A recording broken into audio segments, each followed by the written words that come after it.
주님을 사랑하는 기쁨을 그 즐거움을 빼앗기지 않게 하소서.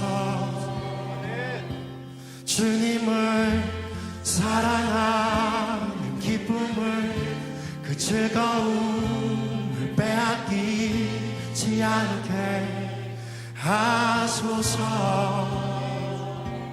예수 예수 예수 예수 주님을 사랑합니다.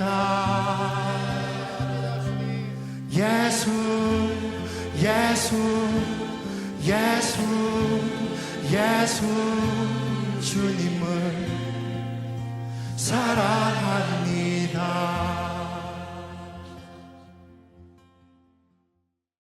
오늘 요한복음 14장 25절부터 31절까지 말씀을 읽었습니다.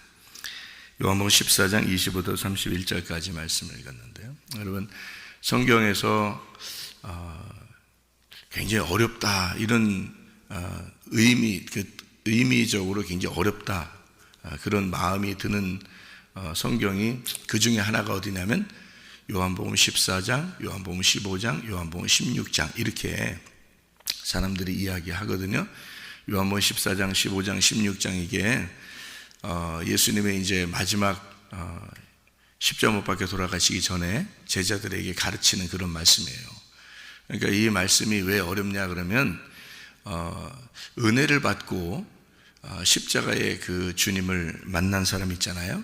가슴으로 이렇게 주님을 만나면 이 말이 참 쉬워요. 어려운 게 아니고 쉬운 말인데, 그런데 그렇게 못 만난 사람은요, 이게 도대체 뭔 말인지 잘 몰라요. 이게 도대체 무슨 말인지. 그러니까 생각을 해보세요. 요한복음 14장 20절에 보면 그날에는 내가 아버지 안에 너희가 내 안에 내가 너희 안에 있는 것을 너희가 알리라. 어떻게 알아요? 자기가 진짜 그게 잘 안 느껴지는데 어떻게 아냐고요. 생각을 해보시라고. 내가 아버지 안에 너희가 내 안에 내가 너희 안에 있는 것을 너희가 알리라. 잘 모르거든요. 그게 안 보이니까. 근데 진짜 주님을 만난 사람들은 이게 무슨 말인지 그냥 가슴으로 아는 거예요. 머리로 이해가 돼서 아는 게 아니고 그냥 가슴으로 아는 거예요. 어떻게 아는 거냐면 그냥 주님과 우리가 하나가 된 것 같아. 그러니까 주님과 내가 하나가 된 것 같고, 그 주님이 내 안에 같이 있고 나도 주님 안에 있는 것 같고, 그냥 그게 느낌으로 있어요. 느낌으로. 그러니까 가슴으로 느껴진단 말이에요. 그러니까 요거를 머리 지식으로 알려면 참 어렵죠. 근데 가슴으로 알면 이게 어렵지 않고 그냥 느낌으로 다 이렇게 속에서 느껴지니까, 그러니까 아는 거지. 그러니까 성경을 그런 가슴으로 아는 걸 머리로 이해하려고 그러니까 머리가 잘 이해가 안 될 수도 있겠다. 이제 이런, 그래서 설명을 이걸 하잖아요. 아무리 설명해도 모르는 사람은 몰라요. 무슨 말이에요 이게 도대체. 그러니까 이거는 가슴으로 알고 주님을 경험하고 그런 사람들이 이제 알게 된다. 여러분, 그 주님을 가슴으로 느끼고 싶다 그러면 어떻게 하면 되냐면요, 회개하시면 됩니다. 그러니까 회개하면 되는데 어떻게 회개하느냐면 자기의 모든 죄를 다 주님 앞에 고백을 하면 돼요. 자기의 죄를 다 고백을 하고, 그리고 주님의 뜻대로 내가 평생을 살겠습니다 하고 주님과 약속을 하면 돼요. 그러면 이제 주님께서 우리의 죄를 생각나게 하시고, 그러니까 내가 죄를 고백하는 거 아니고 주님께서 내게 죄를 생각나게 하실 때가 있어요. 그러니까 나는 죄를 다 고백하려고 하는 거지. 나는 죄를 다 고백하려고 하는데, 그런데 주님이 그 기도하는 가운데 주님께서 죄를 생각나게 하시면, 그러면 이 죄가 너무 하나님 앞에 너무 잘못했구나, 내가 정말 죄인이구나, 내가 죽을 수밖에 없구나 라는 것을 깨닫게 돼요. 그걸 깨닫게 되면 주님께서 확 이제 하나가 되죠, 그 사람하고. 그러니까 내가 죽으니까, 그러니까 나는 죽을 수밖에 없는 죄인임을 깨달으니까, 그게 느껴지니까, 그러니까 주님이 나와 함께 이제 하신다는 것을, 주님이 아니면 은혜를 받을 수 없다라는 것을 이제 깨닫게 되니까요. 그렇게 되면 이제 죄를 회개하는 거고 은혜를 받는다, 이렇게 볼 수가 있어요. 뭐 큰 소리로 기도해도 되고 작게 기도해도 되는데 가슴으로 정말 진심으로 하나님 앞에 기도하는 순간이 있어야 돼요. 그것이 오지 않으면 진정한 회개가 되지 않습니다. 그냥 뭐 교회 왔으니까 한 번씩 기도하고 이런 거로 가지고는 진정으로 이게 되지가 않아요. 저도 뭐 어릴 때부터 뱃속부터 엄마 뱃속부터 신앙생활한 사람인데 제가 왜 이런 얘기를 하겠습니까? 그냥 교회 다니면서 예수님 믿고 말씀 듣고 기도하고 그러면 내가 주님과 하나가 된 거라고 얘기하면 그냥 그렇다고 믿으면 되지 이렇게 얘기하면 되겠잖아요. 저도 그냥 그렇게 생활해 왔으니까. 그런데 그게 아니라는 것을 제가 경험을 했기 때문에 그래요. 이게 진짜 경험으로 안다는 게 다르구나. 그러니까 머리로 아는 거하고 이게 몸과 마음으로 아는 거하고 다르구나. 그러니까 직접 경험을 해보니까 이게 회개라는 게 그냥 어설프게 회개하는 게 아니라는 것을 깨달았어요. 그리고 그 회개, 진정한 회개가 있을 때 주님이 나와 함께 하시고 나는 주님과 함께 있고 이것을 느낌으로 가슴으로 이게 알게 되더라는 겁니다. 그러니까 한마디로 말하면 주님의 십자가에 같이 가서 같이 죽는 것을 경험을 해야 되는 거죠. 그래서 내 자신이 사라져야 돼요. 자기가 사라지게 되니까 첫 번째로 내가 누가 뭐 나보고 욕심내지 말라고 안 했는데도 욕심이 안 나고 누가 나보고 화내지 말라고 안 했는데도 화가 안 나요. 그러니까 이상하게 그렇게 되더라고요. 그러니까 내가 죽으니까 그런 거예요. 내가 죽으니까 그걸 회개라 그러는 거예요. 근데 자기가 회개가 안 되면 이상하게 자기는 욕심 안 부리려고 하는데 욕심 나고 자기는 화 안 내려고 그러는데 화가 나고 그래 회개가 진정으로 안 돼서 그런 거예요. 진정으로 회개되니까 저도 교회 생활하고 목사 생활하고 다 했잖아요. 다 죄도 짓고 뭐 별짓 다 해보고 다 했어요. 그리고 회개도 하고 그러니까 이거를 다 이제 경험을 해보니까 이게 주님을 진짜 만난다는 거, 주님을 사랑한다는 거, 주님을 진짜 믿는다는 게 뭔가 다른 게 있구나라는 것을 알게 되니까 교회 다니는 사람들이 진정으로 회개한 사람이 얼마나 되는가 이렇게 저는 판단할 수 없지만 하나님께서는 판단하실 것이다 이 말이에요. 그러니까 하나님의 그 판단에서 의로운 사람이 되려면 여러분 우리 모두 다 회개해야 된다. 그래서 제가 회개를 강조하는 거고 여러분에게 우리는 교회에 와서 뭐 하는 거냐? 죽는 거다. 그래서 그것을 강조하는 겁니다. 네가 죽으면 너는 살게 될 것이다. 너는 회개를 하게 되면 진정으로 구원받게 될 것이다. 이런 것을 자꾸 강조하게 되는 거예요. 진정으로 알게 되니까 그렇게 된 거예요. 그러니까 말로 표현하는 것은 내가 100%를 가슴으로 알았어도 말로 표현하는 건 7, 80%가 가장 많이 설명하는 게 아마 7, 80% 그렇게 설명이 될 거예요. 그러니까 100%를 경험하게 되려면 여러분도 진짜 회개 안에 들어가야 합니다. 회개하고 주님의 십자가에 같이 매달려야 하고 여러분이 진짜 죽음을 경험해야 됩니다. 그러면 여러분 당신 구원 받았어요? 뭐 그렇게 누가 안 물어봐도 또 내가 진짜 구원 받았나 이런 거 생각 안 해봐도 그냥 주님과 함께 살아가는 거예요. 그러면 되는 거죠. 그러니까 자기가 모든 거 뭐 밥을 먹어도 뭐 우리가 먹든지 마시든지 무엇을 하든지 하나님의 영광을 위해서 해라. 그거 말 안 해도 그냥 내가 먹는 것도 하나님의 영광을 위해서예요. 마시는 것도 하나님의 영광을 위해서. 내가 살아가는 것도 하나님의 영광을 위해서구나 라는 것을 그냥 알게 되는 거예요. 그냥 알아요. 그냥 뭐 말해서 아는 게 아니라 그냥 알게 돼. 회개하면 그렇게 되는 거예요. 그러니까 먹어도 마셔도 우리 아이들하고 놀아도 또 성경을 공부하고 보아도 기도해도 예배를 드려도 또 어디에 이렇게 나가도 똑같아요.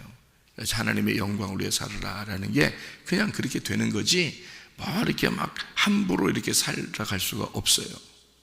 그래서 주님께서 우리를 통치하시기 때문입니다. 그러니까 성경은 뭐 때문에 쓰여진 책이냐? 하나님의 통치 때문에 쓰여진 책이다.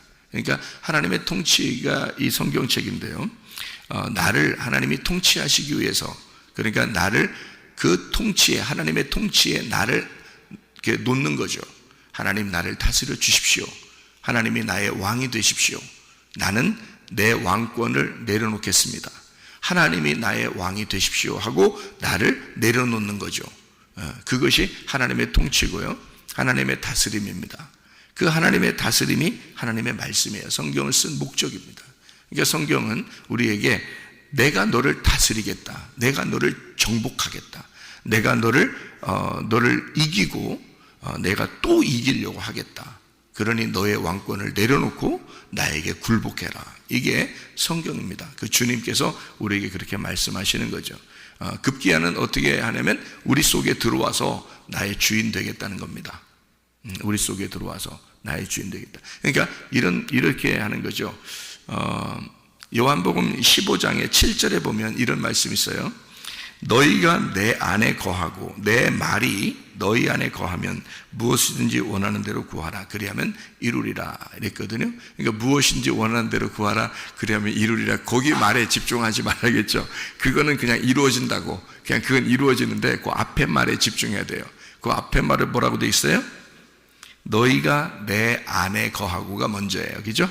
그 다음에 두 번째로 내 말이 너희 안에 거하면, 이렇게 두 번째가 돼 있어요. 그러니까 이 두 가지가 이루어지면, 그러면은 원하는 대로 구해봐, 다 이루어진다. 그래서요, 원하는 대로 구하는 것은 그 원하는 게 나의 원함이 이제 누구의 원함이 됐기 때문에 그래요? 하나님의 원함이 됐기 때문에 그렇습니다. 그러니까 나의 원함이 내 소원이 아니라 주님의 소원이 됐기 때문에, 그러니까 다 이루어질 수밖에 없는 거죠. 어떻게 됐으니까? 너희가 내 안에, 내 말이 너희 안에. 그러니까 내가 주님 안에 들어가고 주님의 말씀이 내 안에 들어오면, 그럼 어떻게 됐단 말이에요? 주님과 내가 하나가 됐단 말이죠. 하나가 되니까 내 소원이 없는 거지, 예수님의 소원이 있는 거죠. 예수님이 나의 주인 되는 거죠. 예수님이 날 다스리는 거지. 그러니까 내가 생각하는 것도 말하는 것도 행동하는 것도 다 주님의 것이 될 수 있다는 거예요. 이게 여기 지금 15장 7절의 말씀이거든요. 그런데 그거를 어떻게 아냐고. 그렇게 돼본 사람이 아니면 말을 못해요. 그래서 이해가 안 되는 거예요. 그 말이 무슨 말이지? 이게 머리로는 이게 들으니까 좀 그래, 그런 그 말이야? 이렇게 이해를 할 수 있겠지만 자기 가슴으로는 이게 안 느껴지고, 그게 진짜로 이게 자기 가슴으로 모르겠으니까 생활 가운데 늘 까먹죠. 늘 까먹고 자기 생각대로 또 살아요. 그게 안 되게 돼 있어요. 원래 자기 생각대로 살지 않게 돼 있어요, 예수를 믿는 사람은. 왜냐하면 우리가 주님 안에 들어갔고 주의 말씀이 우리 안에 들어왔기 때문에 하나가 됐거든요. 하나가 돼서 떨어질 수가 없는 관계가 된 거예요. 그거를 성경에서는 혼인잔치, 결혼이라 그러는 거예요. 예수님하고 내가 결혼했다는 겁니다. 그러면 내가 먼저 순서가 어떻게 돼요? 예수님 안에 들어갔다는 거예요. 예수님 안에 들어갔다는 말은 무슨 뜻이에요? 예수님이 십자가에 매달려 죽으셨고 자기의 살이 찢겼다 이 말이에요. 자기 살이 찢겨서 내가 그 안에 들어갔다 그 말이죠. 그러니까 자기 살이 찢겼다는 말을 히브리서는 뭐라고 되어 있냐면 지성소에 들어가는 휘장이 찢어졌다 그러죠. 그래서 그거를 육체가 죽으실 때, 예수가 육체가 죽으실 때 휘장이 찢어져 우리가 제사장이 되었다 그 말이에요. 그러니까 우리를 왕 같은 제사장이다 그렇게 말하잖아요. 이게죠? 왕 같은 제사장만 들어가는 그런 지성소에 우리가 들어갈 수가 있게 됐다는 거죠. 이 휘장이 찢어졌어요. 예수님이 죽으실 때 찢어졌다. 찢어진 사이로 들어가는 거예요, 우리가. 그러니까 예수님이 십자가 못 박혀 죽으시면서 우리를 어떻게 했다는 거예요?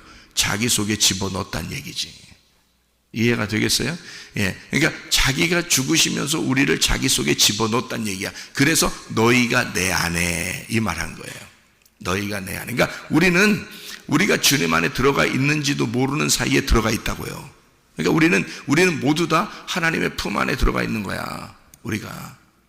그래서 교회가 생겨난 거고요. 예수가 죽으시고 성령이 오셔서 교회가 생긴 거거든요. 교회가 생겨서 우리는 그 교회 안에 들어와 있는 거고, 주님의 품 안에 들어가 있는 거고, 이렇게 되는 거예요. 주님의 그 육체가 죽으시고 우리는 그 안에 들어갔다 이 말이고. 그럼 이제 그 다음에 뭐가 돼요? 그 다음 순서가 뭐냐면 주의 말씀이 내 안에 들어와야 돼요. 내 안에. 그러니까 여러분 안에 이제 주의 말씀이 들어가는 순서가 필요한 거야. 그러니까 여러분 안에 자꾸 말씀이 들어가야지. 그래서 그러면 어떻게 들어가야 돼요? 어떻게 하면 들어가겠어요?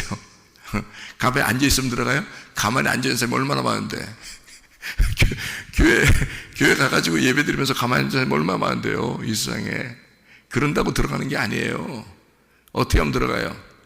가슴이 찢어진 사람, 자기가 찢어진 사람, 고난 가운데, 고통 가운데 자기가 주님 바라보면서 주님 아니면 나 살 수가 없습니다 하고 자기 가슴이 찢어진 사람한테 말씀이 들어가게 돼 있어. 그래서 그런 사람들이 말씀을 깊이 들어요.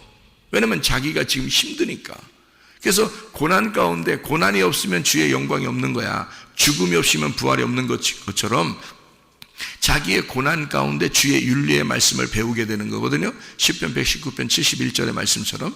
그러니까 이 고난으로 가슴이 찢어지면서 말씀이 들어오게 돼 있는 거야. 이게 가슴이 찢어지면 말씀이 들어와. 그러면 어떻게 됐어요? 자, 나는 주님 안에 들어갔지. 주의 말씀이 내 안에 들어왔지. 어떻게 됐겠어요? 하나 된 거예요. 주님과 우리가 하나 된 거다. 그걸 이제 성령이 오셨다. 성령이 오셨네. 성령이 오셨네. 이렇게 말하는 거예요. 그 성령이 뭔데요? 진리의 말씀. 진리의 말씀이 성령이에요. 그러니까 진리의 말씀이 우리 속에 들어오는 거예요. 그러니까 성령이 들어오신다 그렇게 말하는 거죠. 그게 영이란 말이에요. 영이니까 안 보여. 근데 그 안 보이는 게 내 가슴으로 느끼는 사람은 그게 마음의 눈으로 보여요. 그러니까 마음으로 느끼는 거지 이게 겉에 눈으로 보이는 게 아니에요. 그래서 성령의 귀가 열렸다, 성령의 눈이 열렸다, 성령으로 본다, 성령으로 듣는다 이렇게 말하는 것은 우리 귀로 이렇게 듣는 것도 아니잖아요. 요한계시록에 보면 성령이 교회들에게 하시는 말씀을 귀 있는 자들만 들어라 할 때 이게 영의 귀가 열렸다는 뜻이죠. 영의 눈이 열리는 것도 욥기서를 보면요, 욥기서 42장에 욥이 고난을 다 당하고 난 다음에 나중에 뭐라고 그래요? 욥이 내가 주님을 듣기만 하였사온데 이제는 여호와 하나님을 내가 눈으로 보나이다 이렇게 얘기했어요. 그것은 눈으로 본다는 게 단순히 이런 눈으로 본다는 뜻이 아니에요. 마음의 눈으로 이제 깨닫게 되었습니다. 이제 그런 말이에요. 마음의 눈으로 보게 되었습니다. 그러니까 영의 눈이 열렸다, 영의 귀가 열렸다라고 하는 것은 바로 그 가슴이 열렸다는 뜻이에요. 마음이 주님을 만났다 그 말이에요. 그러니까 겉으로 말은 표현은 잘 이렇게 못하지만 표현으로는 좀 어색하죠. 그러니까 100%가 안 되니까 말로는 잘 그만큼까지는 표현이 안 될 거예요. 근데 가슴으로는 알겠단 말이에요. 그 주님을. 그죠? 그게 이제 진짜 주님 만난 거예요. 그러니까 성경을 많이 안다고 만나는 게 아니고 진짜 가슴으로 만나는 사람인데 그게 뭐냐면 가슴이 찢어진 사람이 그 주의 말씀이 자기 속에 들어와요. 그럼 만나는 거예요. 그래서 여러분에게 말씀이 여러 번 증거돼도 어느 날은 막 자기 가슴에 찢어지듯이 막 자기 말씀이 확 들어오는 사람이 있어요. 그때가 말씀이 들어가는 때예요. 그러니까 그냥 로고스 말씀이 레마로 전달되지 않으면요 이게 들어오질 않아요. 그냥 로고스 말씀은 로고스 말씀으로서 말씀 자체는 말씀이고 우리하고는 상관이 없어요. 근데 레마라는 말씀으로 전달돼야지만이 들어오게 돼 있어요. 우리 속에. 그러니까 그 말씀을 받아들여야 되는 거죠. 그게 말씀이 들으면 이제 깨닫게 된다. 그런 말씀이거든요. 사람들이 보혜사 그러는데 보혜사가 뭐냐면 성령인데요. 이 성령이 보혜사가 무슨 거냐면 사람들이 보혜사 그러니까 누가 자기가 보혜사다 그렇게 자기가 보혜사 그 진짜 네가 보혜사냐 그래서 사람들이 사기쳤다 해가지고 법정에 이제서 만났대요. 만났더니 당신이 보혜사 성령입니까? 그러니까 내가 언제 그런 말 했습니까? 또 그랬대. 그러니까 완전히 이게 웃기잖아요. 그죠? 아니 자기가 보혜사 성령이라고 했으면 거기 가서도 자기가 보혜사 성령이라고 해야 될 거 아니야. 그렇잖아요. 나 같으면 그렇게 얘기하겠다. 나 같으면 생각을 해보세요. 네가 보혜사 성령입니까? 예, 보혜사 성령입니다. 왜요? 뭐 잘못된 거 있습니까? 뭐 성령 보여요? 이렇게 하면 될 거 아니에요. 이게 무슨 말이냐면 여러분 잘 봐요. 이게 성경을 잘 봐야 돼요. 그래서 자기가 하나님, 예수님, 성령님에서 자기가 보혜사 성령이라고 하고 싶으니까 이렇게 된 건데 그런 말 하면 안 되고요. 이런 말 해야 돼요. 보혜사 성령은 사실 우리 속에 다 들어와 계셔요. 말씀으로. 진리의 말씀으로 다 들어와 있기 때문에 사실 자기가 보혜사 성령의 역할을 우리 사람이 하는 거예요. 그래서 모든 사람이 보혜사 성령의 역할을 하는 거거든요. 왜냐하면 그 사람 속에 성령이 들어와서 그 진리의 말씀이 그 속에 존재하면은 보혜사 성령의 역할을 하는 거예요. 누구나. 그러니까 보혜사 성령이 안 보이지 옆에. 그죠? 우리 속에 계시니까. 다 각자 사람들 속에 있으니까 안 보이는 거죠. 그러니까 누구나 자기가 보혜사 성령이라고 해도 되는 거예요. 왜냐하면 자기하고 성령하고 하나가 됐으면, 그죠? 성령하고 나하고 하나가 됐으면 성령이 어디 있어? 따로 있는 게 아니라 내 속에 있으니까 내가 보혜사 성령으로 진리의 말씀을 증거한다, 이렇게 진리의 말을 말한다라고 해도 괜찮은 얘기거든요. 어떤 사람만 그런 게 아니라 누구나 다 똑같이 그렇게 될 수 있는 거거든요. 누구나 다 그리스도를 믿고 진짜 가슴으로 주님을 받아들인 사람, 가슴이 찢어져 하나님의 말씀, 진리의 말씀이 자기 속에 들어온 사람은 다 보혜사 성령이 될 수가 있는 거거든요. 근데 그것이 원래 요한복음 14장 20절이에요. 근데 이거를 그 보혜사 성령이 제대로 잘 모르면 이게 안 깨달아지죠. 왜냐면 가슴으로 느껴지지 않으니까, 성령님은 늘 따로 있는 것 같고 자기는 따로 있는 것 같으니까, 하나님은 저쪽에 있는 것 같고 나는 여기에 있는 것 같으니까 이 느껴지지가 않는 거죠. 근데 생각해 보면 그날이 어느 날이냐면 부활의 날이에요. 주님의 부활의 날에는 내가 아버지 안에, 너희가 내 안에, 내가 너희 안에 있는 것을 너희가 알리라. 어떻게 알아요? 성령님이 가르쳐 준다고 했잖아요. 성령이. 그러니까 요한복음 15장 26절에도요 뭐라고 되어 있냐면 이렇게 되어 있습니다. 내가 아버지께로부터 너희에게 보낼 보혜사 곧 아버지께로부터 나오시는 진리의 성령이 오실 때에 그가 나를 증언하실 것이요, 이렇게 되어 있잖아요.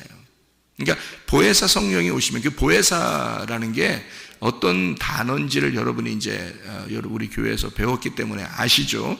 그러니까 이 보혜사라는 단어가 파라클레토스라는 단어예요. 헬라어로 파라클레토스라는 단어인데, 이 파라클레토스라는 것은 파라라는 말하고 클레토스라고 하는 말의 합성어예요. 이게요. 그래서 이게 중보자, 위로자, 변호사라는 말인데요. 클레시스, 이게 애원하다라는 말이 있고요. 케이마이, 가까이 있다, 바로 옆에 있다라는 말이 되고요. 칼립토, 옆에서 덮어준다, 감추어준다는 말이 있고요. 그리고 칼레오, 가까이서 부른다, 초청한다, 같이 예배한다, 뭐 이런 얘기가 있어요. 이게 파라클레토스에서 나오는 이게 파생어거든요. 그럼 이 파라클레토스라는 것은 옆에 있는 거예요. 옆에서 나와 함께 예배하는 거예요. 그게 파라클레토스라는 거거든요. 그게 보혜사라는 거예요. 그러니까 예수님을 우리가 저쪽에 모셔놓고 우리가 예배드리는, 예수님, 하나님 이러면서 부르는 예배가 아니라 내 옆에서 같이 있는 예배. 그러니까 하나님이 나한테 들어와 가지고 같이 보혜사로서 나와 함께 예배하는 그 예배자를 파라클레토스라고 그래요. 이게 보혜사라는 단어입니다.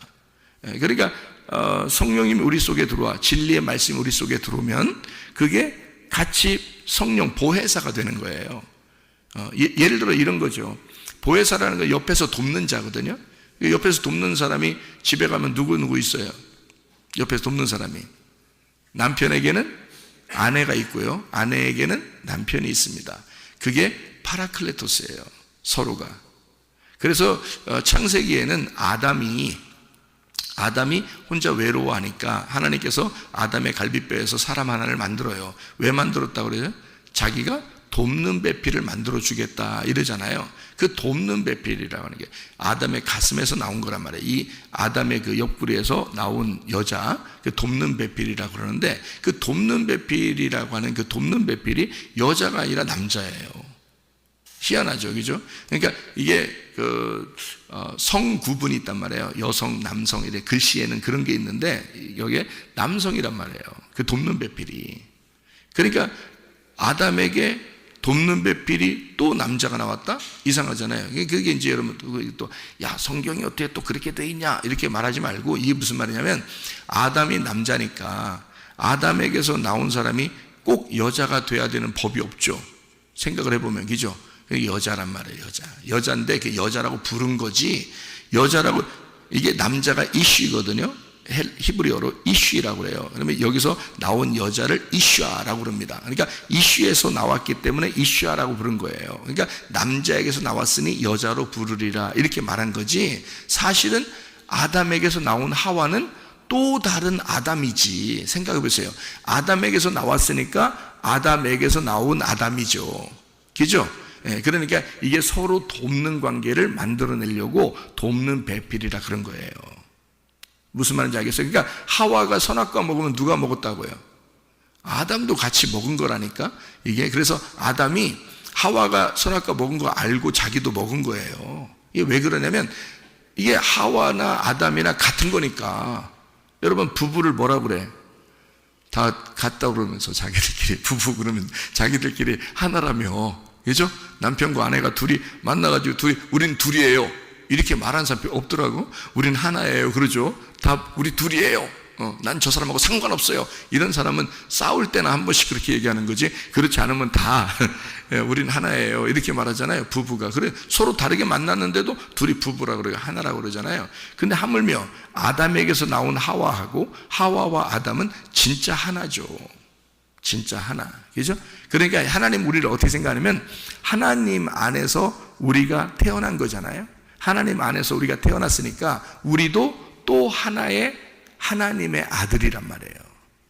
그래서 우리를 따로 보질 않아. 하나님은 우리를 따로 보질 않고 항상 우리를 하나라고 생각해요. 하나님은. 근데 우리들은 어떻게 생각하면 하나님을 따로 놓고 하나님을 예배한다고 생각해.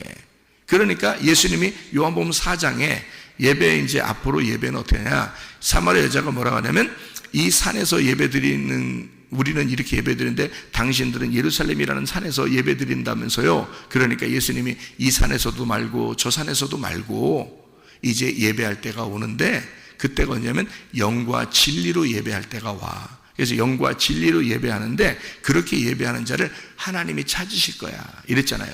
하나님이 찾으실 거야. 이제 너희가 하나님 찾는 게 아니야, 하나님이 너희를 찾아올 거야, 이런 얘기했잖아요 예수님이. 그죠? 그 말이 뭐겠냐고요. 그 말이 뭐냐면 우리가 하나님을 멀리 놓고 예배를 이렇게 드리는 거라고 사람들은 생각하는데, 지금의 시대는 어떤 시대냐면 하나님이 우리를 찾아와서 예배를 드리는 시간이란 말이에요. 그러니까 하나님이 우리를 찾아와서 예배 드리는 걸 뭐라 그래요 여기서? 그러니까 요한복음 14장 15장에는 보혜사가 온다 그렇게 말한 거야. 그래서 돕는 배필이 네 안에 들어와 아예 그냥 같이 예배할 거야, 한 부부가 될 거야, 그 말이에요. 그게 보혜사예요. 보혜사, 돕는 배필, 하나가 된 부부. 그래서 성령과 내가 하나가 된 거야. 하나가 되니까 예배를 어떻게 같이 드리는 거죠. 그러니까 하나님이 나를 예배하시는 거야. 나는 하나님을 예배하는데 하나님은 나를 예배하시는 거야. 같이 예배 드리는 거예요. 그래서 서로 하나 됐다고 얘기하는 거예요. 돕는 배필이라고. 이게 진짜 느껴지는 거하고 머리로 이해하는 거하고는 좀 달라요. 그래서 요한복음 14장, 15장, 16장이 많이 이제 이해를 이렇게 쉽게 하기가 어려워지는 거죠. 자, 아까도 우리가 이제 그 인도자가 얘기를 했지만 뭐라고 얘기했냐면 하나님이 주시는 평안은 다르다 그랬죠. 하나님 주시는 평안은 달라요. 어떻게 다르냐면 우리가 이제 생각하는 그 평안은, 세상의 평안은 뭐 기쁠 때, 즐거울 때, 뭔가 일이 잘 풀렸을 때 그때 평안하죠. 안 풀리고, 일도 안 풀리고 막 아프고 힘들고 고난이 있고 뭐 하여튼 일도 뒤지게도 안 풀리고 뭐 이러면 어떻게 해요? 마음이 평안해요, 불안해요? 불안하고 두렵고 초조하고 막 이러잖아요. 급하고 화나고 막 이러잖아요. 그게 세상이거든요. 그러니까 세상에서 주는 평안은 뭔가 일이 잘 풀리고 기쁘고 건강하고 좋은 일만 있을 때 평안하단 말이에요. 세상에 주는 평안은. 근데 주님이 주신 평안은 그렇지 않아요. 주님이 주신 평안은 오히려 두려울 때, 무서울 때, 고난받을 때, 힘들 때, 그때 하나님이 마음으로 주시는 평안이 있다고요. 그게 주님이 주신 평안이에요. 사람들이 주는 게 아니잖아요, 그게.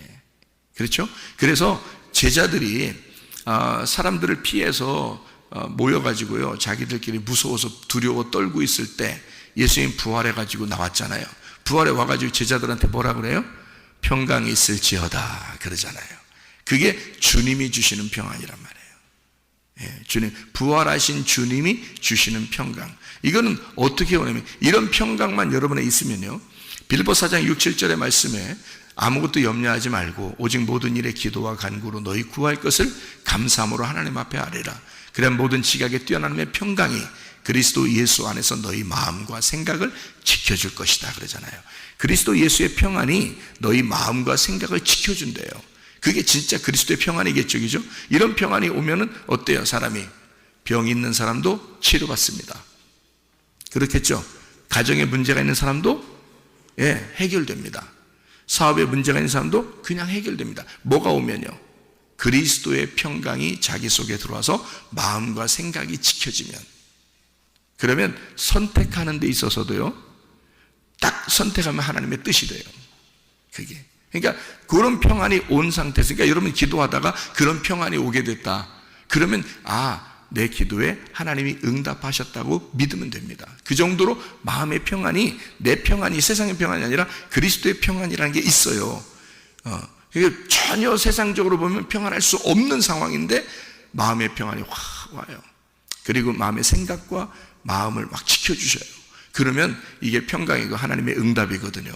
그럼 그 평안은 어떻게 오느냐? 제가 여러분한테 그 평안이 오는 방법을 설명해 드릴게요. 뭐가 오면은 그 평안이 오냐면, 믿음이 오면 그 평안이 와요. 믿음이 오면.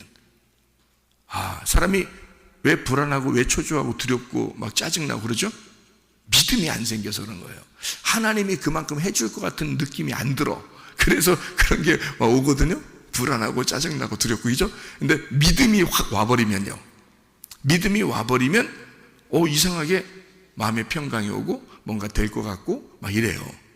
그게 믿음이 와야 이게 평강이 오는 거거든요. 순서가 그래요. 그러니까 믿음이 오면 평강이 온다. 그러면 그 믿음은 어떻게 와요? 로마서 10장 17절의 말씀 보니까 말씀을 들음으로 와요. 말씀을 들음으로 믿음이 생겨요. 말씀이 안 들으면, 근데 그냥 아무 말씀이나 듣는다고 믿음 생기는 건 아니고요, 진리의 말씀을 들어야 돼요. 그러니까 참된 말씀을 들으면 여러분 믿음이 자꾸 생깁니다. 믿음이요. 그러니까 믿음은 하루아침에 생기는 게 아니에요. 자꾸 말씀이 들어오면서 생기는 거예요. 말씀이요, 자꾸 들어와요. 그러면서 믿음이 생기기 시작해요. 그럼 믿음이 생기면 그 다음에 평강이 오게 되는 거거든요. 그럼 그 말씀이 뭐예요? 말씀이 요한복음 6장 63절에 말씀은 곧 영이요 생명이라고 그러잖아요. 그러면 말씀이 곧 영이요 생명이니까 마치 뭐와 같으냐면 생기와 같은 거예요. 생기. 그래서 여러분이 새벽에 나와서도 이렇게 말씀을 듣잖아요. 이게 여러분에게 생기가 되셔야 합니다. 그러면 여러분은 사는 거예요. 자, 보세요. 우리는 다 흙덩어리로 태어났어요. 만들어졌어요, 흙덩어리로. 근데 거기에다, 그 코에다 뭘 집어넣어야 돼요? 생기를 집어넣으면 살아나요. 그렇겠죠? 그 생기가 뭐예요? 말씀이에요. 그래서요, 죽었던 너희가, 자, 흙덩어리인 너희가 생기가 불어넣으면 네가 일어나리라, 살아나리라. 마찬가지로요, 죽었던 너희가 하나님 말씀을 들을 때가 오나니 곧 이때라. 하나님 말씀을 들으면 너는 살아나리라 그러잖아요. 그게 요한복음 5장 25절의 말씀입니다. 그러면 우리가 뭘 받으면 되냐? 생기를 받으면 되는 거예요. 근데 이게요, 생기라는 게 있고 사기라는 게 있어요. 이게 사기치지 말라 이런 말들. 그 사기라는 게 뭐예요? 사기 떨어지는 얘기야. 그게 사기야. 생기는 생기 발랄한 거고요. 이게 사람을 이게 올라가게 만드는 거고요. 사기는 뭐냐면 죽이는 거야. 기를 죽이는 거. 그러니까 어떤 말을 하느냐에 따라서 사람 기 팍팍 죽이는 게 있어. 그리고 어떤 말은 사람을 살리는 말이 있어요. 그러니까 요거를 사람 기 팍 죽이는 게 선악과예요. 선악과. 그리고 사람 기를 살리는 게 생명나무 말씀이에요. 그러니까 진리의 말씀은 생기를 주는 거고요, 거짓의 말씀은 사기입니다. 거짓의 말씀이 사기야. 사기 치는 거야, 그거. 그래서 거짓 말씀은 사기예요. 진리의 말씀은 이게 생명나무 말씀이고요, 생기를 주는 거거든요. 그러니까 우리가 뭘 들어야 살아난다? 죽었던 사람도 살아나는 게, 흙덩어리인 내가 숨을 쉬고 살아날 수 있는 게 뭐냐면 생기가 들어가면 그래요. 생기. 그게 뭐냐면 말씀이에요. 말씀, 진리의 말씀. 그것도 진리의 말씀, 영이요 생기, 생명인 그 말씀이 들어오면, 이게 창세기 2장 7절, 그리고 하나님이 바람이 불 때 주님이 나타나셔요. 선악과 먹고 난 다음에 창세기 3장 8절, 그 바람이 불어요. 그게 하나님의 영이란 말이에요. 하나님의 영이 불 때에 하나님이 나타나셔서 말씀하신단 말이에요. 그게 에스겔 36장 26, 27절에 보면 그게 너희에게 새 마음을 주고 새 영을 주겠다. 이렇게 말씀하시는 말씀이 에스겔 36장 26, 27절이에요. 그리고 요한복음 20장 22절에 예수님 부활하고 난 다음에 자기가 숨을 쉬면서 말하기를 성령을 받으라 이렇게 말한 거예요. 그러니까 창세기로부터 구약에 있는 생기는 바로 뭐였다? 예수님이 불어넣어주는 성령이었다. 그 성령은 뭐다? 진리의 말씀이다 이 말이죠. 그러니까 그 진리의 말씀을 여러분이 새벽이든 저녁이든 계속 이렇게 듣잖아요. 그러면 들으면 이 말씀이 들어오죠. 생기가 들어오죠. 생기가 들어오면 뭐가 생긴다고요? 믿음이 생긴다고. 말씀을 들음으로 그게 믿음이 생기기 시작한다고. 믿음이 생기기 시작하면 이게 바로 뭐로 연결된다? 마음의 평강이 오기 시작한다. 마음의 평강이 오기 시작하면 이제 있던 병도 치료받기 시작한다. 속에서 이게 치료가 시작된다.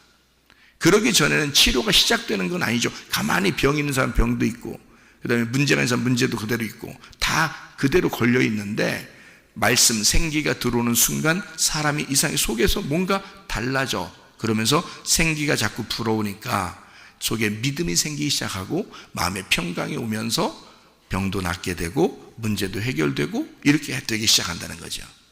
네. 사람이 왜 병 걸려요? 불안하고 초조하고 두렵고 세상 사는 게 너무 기막힌 일들이 많이 있으니까, 그러니까 병 걸리는 거예요. 기가 막혀서. 무슨 말인지 알아요? 이제는 생기, 이 길을 뚫어줘야 돼. 길을 뚫어주는 게 있는데 그게 바로 뭐냐면 말씀이야. 진리의 말씀이 여러분의 길을 뚫어줘야 하고 생기가 들어가야 돼. 그러면 믿음이 생겨. 그 믿음은 여러분에게 평강을 줄 것이고 그 평강은 여러분에게 치유의 역사가 일어날 것이다 그 말입니다. 여러분 기도하겠습니다.